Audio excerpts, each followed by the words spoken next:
Две собраниски комисии одобрија формирање на анкетна комисија за скандалот на онкологија. Останува да се изберат 13 мината пратеници кои ќе членуваат во неа. Основањето го побара од ВМРО ДПМН со цел комисијата да ја утврди хронологијата на настаните, политичката одговорност како и дали се прекршени човековите права на пациентите. Не би требало добрите лекари и добриот медицински персонал да бидат жртви на нерасчистен скандал и на немањето на политичка одговорност на двајца, тројца или четворица поединци кои што си дозволиле да бидат над законот и на ваков еден морбиден начин да прават профит со лекарствата наменети за пациентите.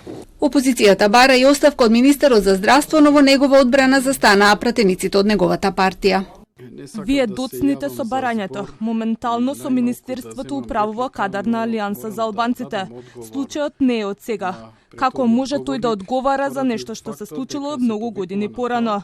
Уште тогаш, кога имаше први знаци на овој грозоморен чин, требаше да има одговорност. Одговорноста нема да постоела кај овој министер ако го открил ова што се случува, бидејќи кога стапувате на министерската функција, вие сигурно гледате во каква состојба го наоѓате, значи здравството, зашто инаку станувате соучесник. Владеачката СДСМ и нивните коалициони партнери дадоа поддршка за комисијата. Недозволиво е она што се обидуваат некои од опозицијата да го политизираат овој настан, да добијат политички поени над врз основа на чувствата на луѓето кои што имале несреќни случаи, на луѓето кои што изгубиле некој свој близок, на луѓето кои што имале лошо искуство со таа институција. Пратениците од ДУИ пак сметаат дека обвинителството и надлежните институции треба да си ја завршат својата работа. Во комисијата се предлага да членуваат 4 пратеници од СДСМ, 2 од ДУИ, 1 од Алијанса и 6 од ВМРО ДПМН.